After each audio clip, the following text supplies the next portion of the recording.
Silakan non-cam sebentar untuk sesi dokumentasi.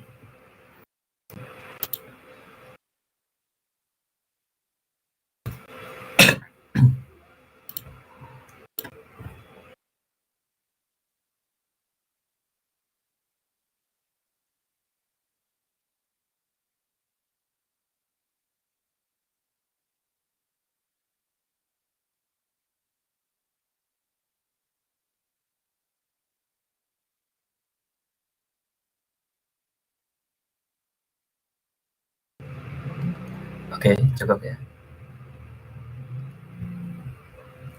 Saya akan screenshot dalam 1, 2, 3. Oke, baik. Terima kasih. Bisa di-off cam lagi.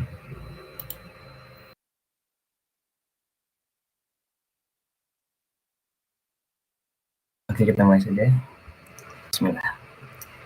Assalamualaikum warahmatullahi wabarakatuh. Selamat pagi semuanya. Terima kasih telah meluangkan waktu untuk hadir pada webinar saya kali ini. Perkenalkan, saya Faiz Abdullah Firmansyah, mahasiswa dari program MSI BBSI Academy di bidang Cyber Security.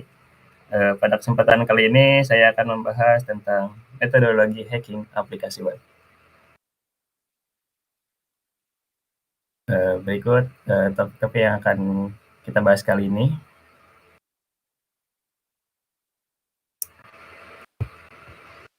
Yang pertama itu footprinting. Jadi footprinting infrastruktur web.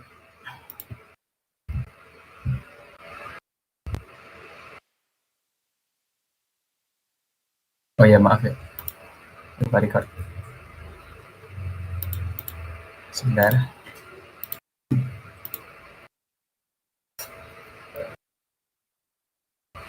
Oke. Maaf, ada kesalahan teknis. Saya ulang kembali ya.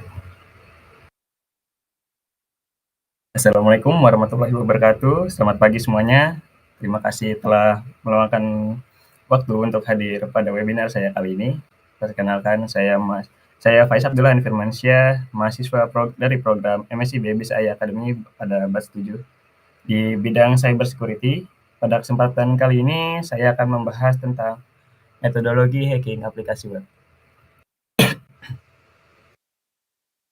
Berikut ini topik-topik yang akan kita bahas pada kesempatan kali ini.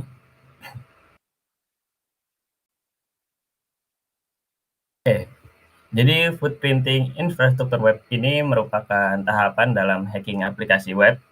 Nah, tahapan ini itu membantu penyerang untuk memilih korban dan mengidentifikasi kerentanan aplikasi web.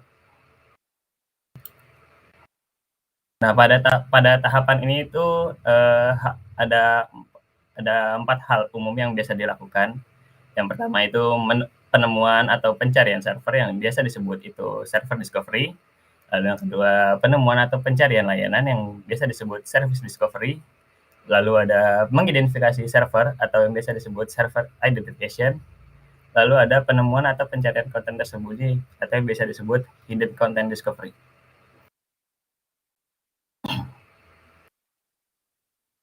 Nah, server discovery ini memberikan informasi tentang lokasi-lokasi server dan memastikan bahwa target tersebut itu ada.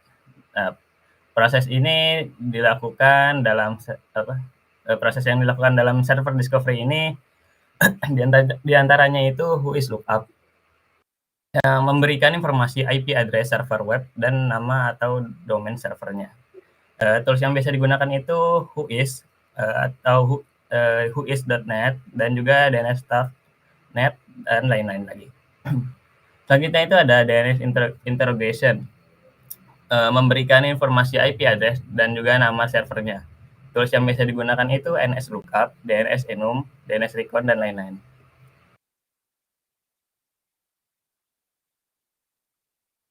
Lalu service discovery ini memberikan informasi tentang layanan web dan juga layanan lainnya yang sedang berjalan atau aktif pada target servernya. Nah, proses ini tuh biasanya disebut port scanning. Nah, port scanning ini memberikan informasi layanan service yang aktif di target di internet. Tools yang biasa digunakan untuk port scanning itu contohnya Zenmap, atau Nmap, lalu ada Masken, dan lain-lainnya lagi. Selanjutnya ada service identification. Nah, mendapatkan informasi terkait karakteristik target server seperti jenis produk dan juga versi server, lalu protokol dan modul atau infrastruktur terkait seperti firewall dan sebagainya. Nah, untuk tools yang bisa digunakan itu Telnet, NC, WhatWeb, Curl, dan lain-lain lagi.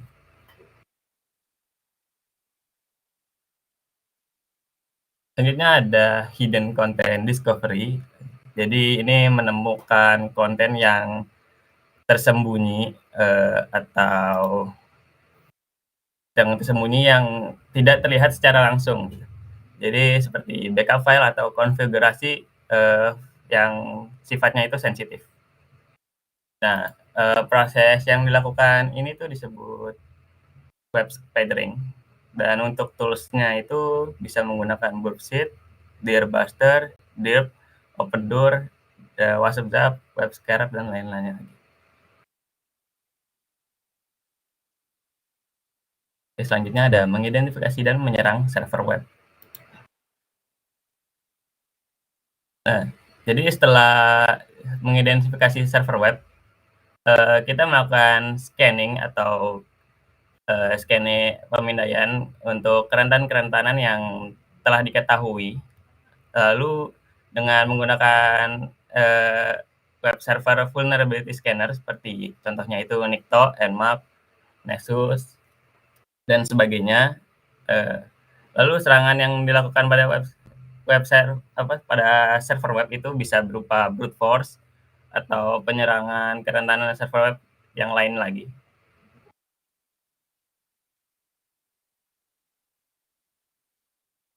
Selanjutnya sini ada menganalisis menganalisis aplikasi web.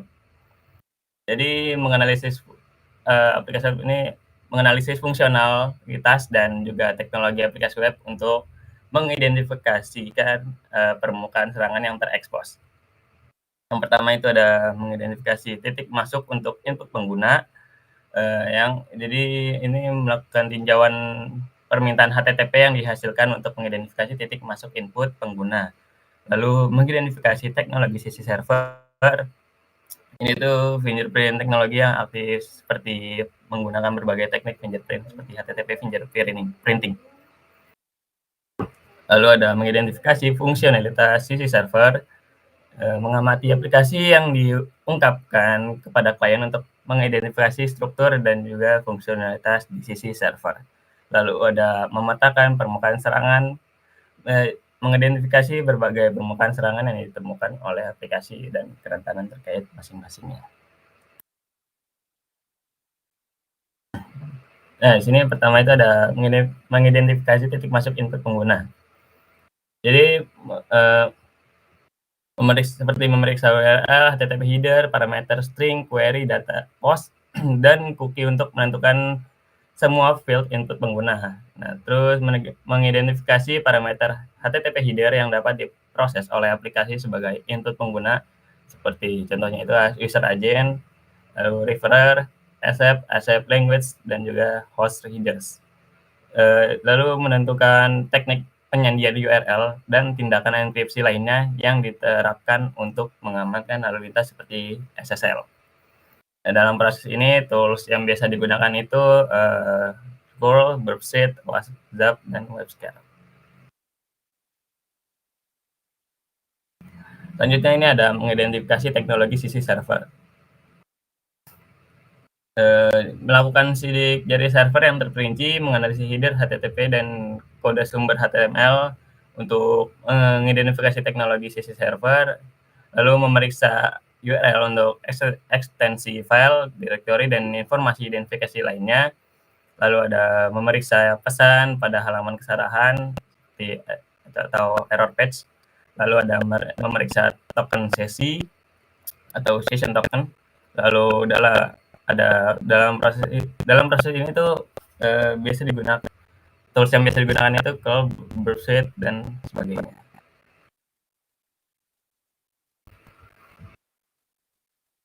Benar.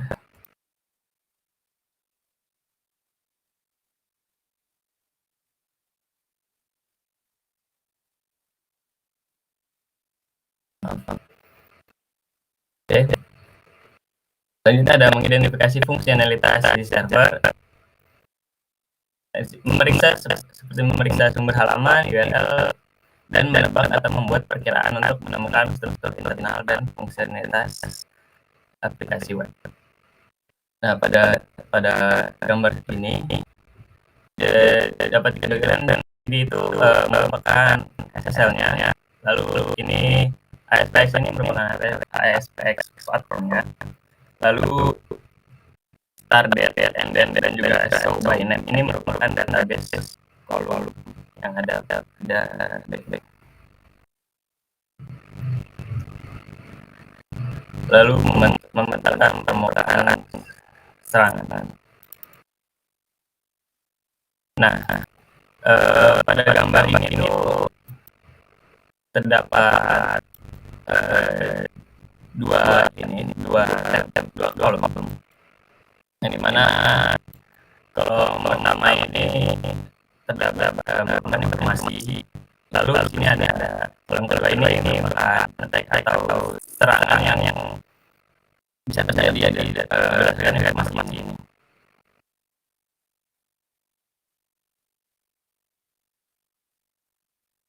Lanjut menyerang organisasi.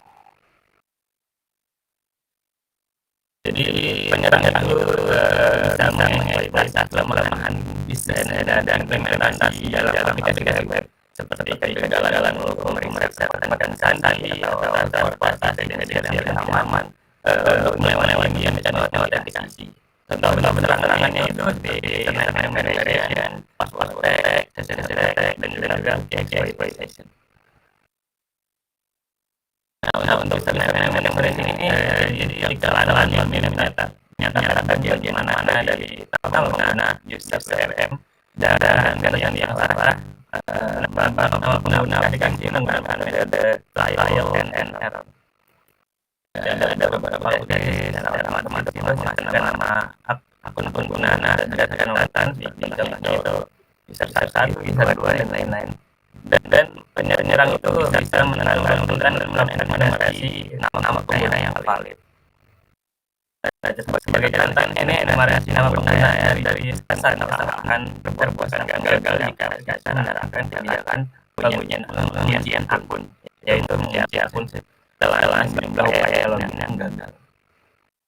Jadi mungkin ada biasanya itu setelah 3 kali kesalahan login, dia akan muncul peringatan penguncian akun yang harus dibuka melalui email pengguna asli. Selanjutnya ada password attack, eksploitasi fungsionalitas password seperti perubahan password, lalu pemulihan password, dan juga eksploitasi remember me itu.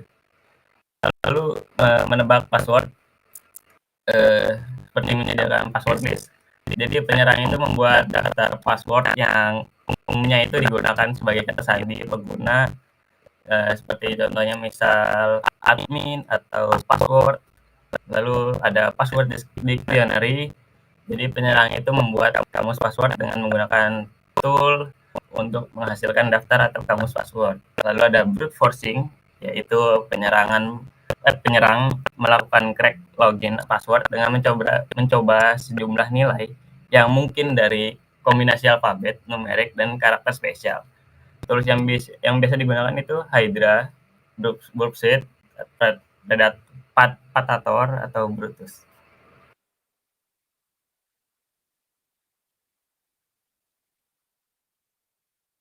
Selanjutnya ada session attacks. Jadi menembak atau memprediksi brute force session ID dengan cara mengumpulkan valid session ID dengan cara mengunduh traffic dari pengguna yang telah berhasil diautentikasi. Lalu menganalisa session ID yang telah direkam untuk menentukan proses menghasilkan session ID seperti struktur dari session ID, informasi yang digunakan untuk menciptakannya, algoritma enkripsi atau hash yang digunakan oleh aplikasi untuk memproteksinya. Lalu jika menemukan kelemahan dalam menghasilkan session ID seperti session ID yang disusun dari nama pengguna atau informasi lainnya yang, mudah diprediksi seperti ID, address, klien, dan waktu, penyerang akan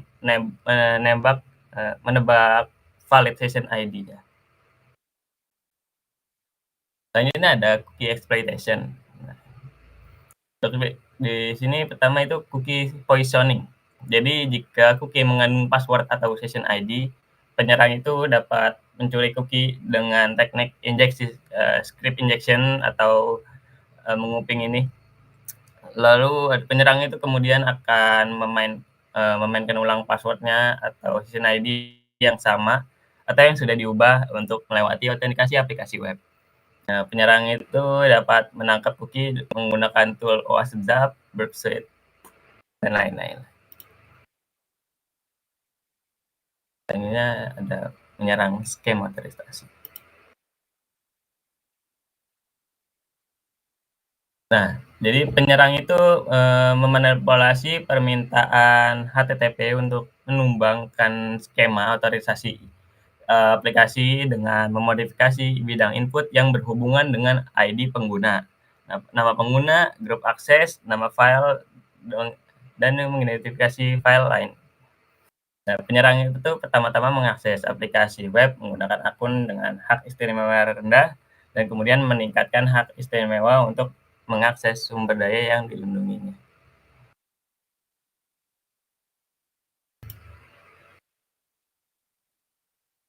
Nah, selanjutnya itu ada HTTP.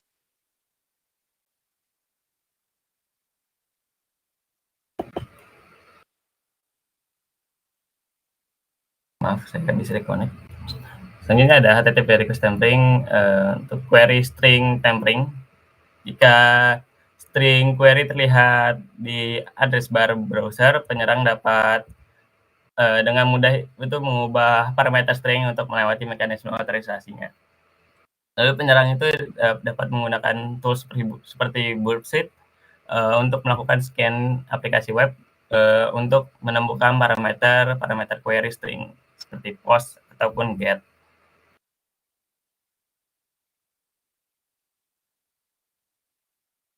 Nah, pada HTTP request tampering juga ada HTTP headers.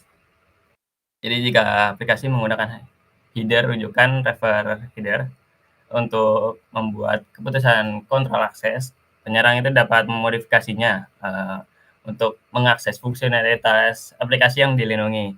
Nah, pada gambar ini misalnya ada item ID 201. Nah, itu tidak dapat diakses karena parameter admin diset ke false. Jadi penyerang itu bisa mengubahnya menjadi true dan mengakses item yang terlindungi tersebut.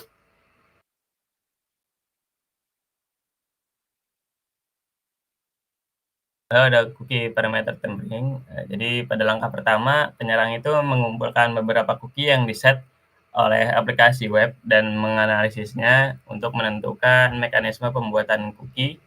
Lalu penyerang itu menjebak cookie yang telah diset oleh aplikasi web, lalu mengubah parameternya menggunakan tools seperti OAuth atau Burpsuite dan kemudian memainkan ulang ke aplikasinya.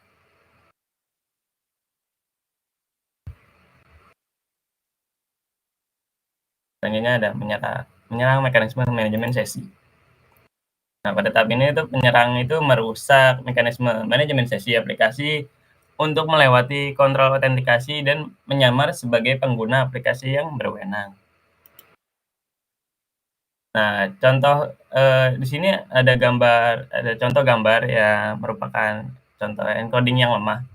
Jadi itu, harusnya itu session token ini di-encoding menggunakan, yang encoding yang kuat, tapi di sini itu dia, seolah alih-alih menggunakan yang encoding yang kuat, di sini hanya menggunakan encoding yang lemah. Jadi ada untuk ketika hash encoding dari string ASCII, seperti pada sini, penyerang itu bisa memprediksi token sesi lainnya hanya dengan mengubah, tanggalnya dan menggunakannya untuk transaksi lain, di dengan server. Selanjutnya memprediksi token sesi, jadi penyerang itu mendapatkan session token yang valid dengan sniffing itu traffic atau secara sah, masuk ke aplikasi dan menganalisisnya untuk pengkodean atau pola apapun. Jika ada makna yang dapat direkayasa balik dari sampel token sesi, jadi penyerang itu mencoba menebak token yang baru-baru itu dikeluarkan untuk pengguna aplikasi lainnya. Nah, penyerang itu kemudian membuat sejumlah besar permintaan dengan token yang diprediksi ke halaman yang bergantung pada sesi untuk menentukan token sesi yang valid.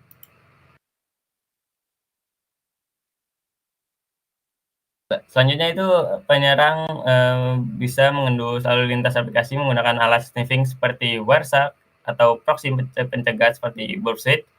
Jadi jika cookie HTTP digunakan sebagai mekanisme, transmisi untuk token sesi dan tanda aman tidak settle, penyerang itu bisa menggunakan ulang cookie untuk mendapatkan akses yang tidak sah ke aplikasi.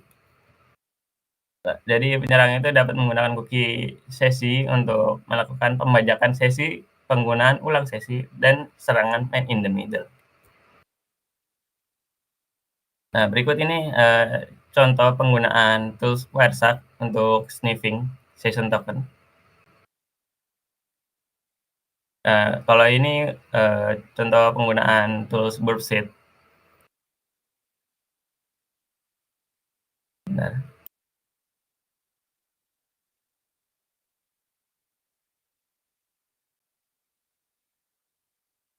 Selanjutnya ada melancarkan serangan injeksi.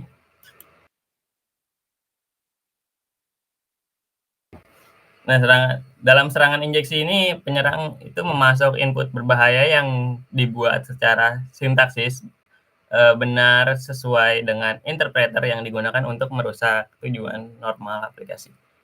Contoh bentuk serangannya itu, seperti code injection, command injection, SQL injection, LDAP injection, dan expect injection. Untuk code injection sendiri itu, merupakan istilah umum yang, untuk jenis serangan yang terdiri dari injeksi kode yang kemudian, akan dieksekusi oleh aplikasi. Ya, jenis serangan ini itu mengeksploitasi penanganan data yang tidak terpercaya. Terus jenis serangan ini biasanya dimungkinkan karena kurangnya, validasi data input atau output yang tepat. Misalnya itu seperti karakter yang diizinkan, lalu format data, lalu ada jumlah data yang diharapkan.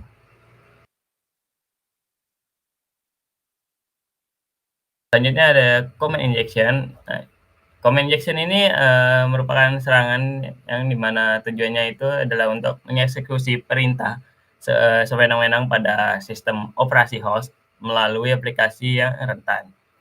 Serangan, command injection ini, dimungkinkan untuk, ketika aplikasi meneruskan data yang disediakan pengguna yang tidak aman, seperti formulir, cookie, header HTTP, dan lain-lain, ke, sebuah file system ya. Dalam serangan ini itu perintah sistem operasi yang disediakan penyerang biasanya dieksekusi dengan hak istimewa dari aplikasi yang rentan. Nah, serangan serangan command injection ini dimungkinkan sebagian besar karena validasi input yang tidak memadai. Selanjutnya skill injection, jadi serangan ini terdiri dari penyisipan atau, eee, injeksi atau memasukkan query SQL melalui data input dari klien ke aplikasi. Nah, eksploitasi injeksi SQL ini yang berhasil dapat membaca data sensitif dari database, memodifikasi data, menjalankan operasi administrator pada database, lalu menampilkan konten file yang diberikan yang ada pada file DBMS sistem, dan juga dalam beberapa kasus, bisa mengeksekusi perintah ke sistem operasi. Nah, serangan SQL injection ini, adalah serangan injeksi di mana perintah SQL itu disuntikkan atau dimasukkan ke input data ya, untuk mempengaruhi eksekusi perintah SQL yang telah ditentukan sebelumnya. Selanjutnya ada DAP injection. LDAP injection ini, merupakan serangan yang digunakan untuk mengeksploitasi aplikasi berbasis web yang membuat pernyataan LDAP berdasarkan input pengguna. Saat aplikasi, gagal membersihkan input pengguna dengan benar, pernyataan LDAP ini tuh dapat mengubah pengguna proksi lokal. Hal ini itu bisa mengakibatkan eksekusi perintah seperti memberikan izin untuk query yang tidak sah dan memodifikasi konten tersebut di dalam LDAP tree. Terakhir ada expert injection. Serangan expert injection ini, terjadi ketika situs web, menggunakan informasi yang disediakan pengguna untuk membuat query expert, untuk data XML